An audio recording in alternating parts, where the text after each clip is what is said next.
Je vais me permettre d'articuler sur deux sujets. Le premier sujet, c'est, n'est-ce pas, après la dislocation de l'URSS, l'Union République Socialiste Soviétique, après la destruction du mur de Berlin, hein, qui ont occasionné, n'est-ce pas, les deux facteurs qui ont occasionné, n'est-ce pas, la montée en puissance des États-Unis d'Amérique, voilà, et les États-Unis également qui se sont fixés pour objectif d'instaurer la démocratie dans beaucoup de pays où il n'y a pas la démocratie, hein, plus de 30 ans après. Quels sont les résultats concrets, hein? Nous allons nommément citer les pays où les États-Unis ont tenté d'instaurer la démocratie et quelle en est la situation de ces pays actuellement. Voilà, c'est très important.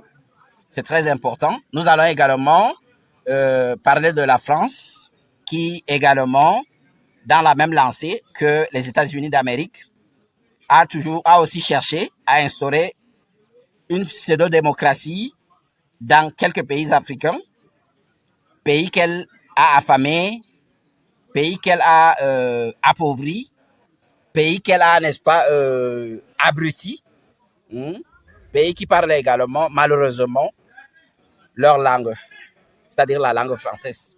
Voilà, notamment le Cameroun, le Congo-Brazzaville, le Togo, la RCA, le Tchad, le Gabon, le Mali.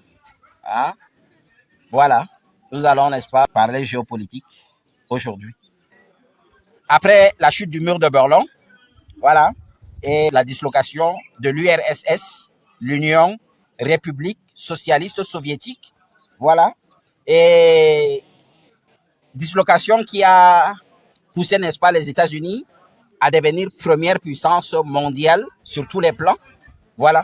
Les États-Unis devenus première puissance mondiale ont immédiatement lancé, n'est-ce pas, la guerre pour instaurer la démocratie dans les différents États où il n'y avait pas de démocratie.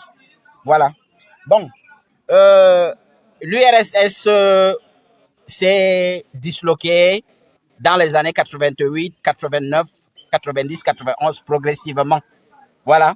Et bon, les États-Unis ont immédiatement récupéré, n'est-ce pas, la couronne de la première puissance mondiale. Voilà. Bon.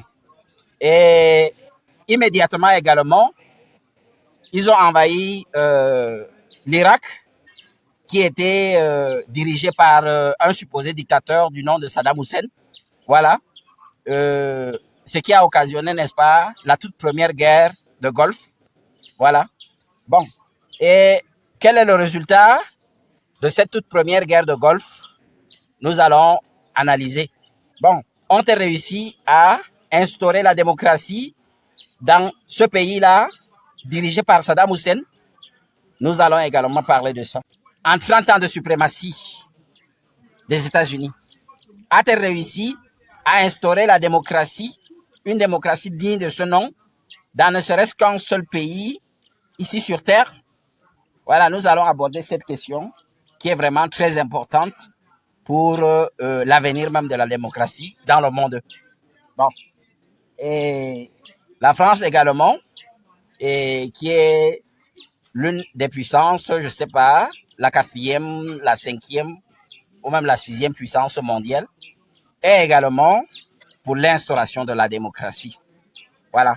La seule différence avec les États-Unis, c'est que la France ne cherche qu'à instaurer la démocratie dans des pays pauvres, très endettés, misérables, dans les pays qu'elle-même, elle a appauvris, hein, pendant la colonisation, pendant la décolonisation, et même après l'indépendance. Voilà.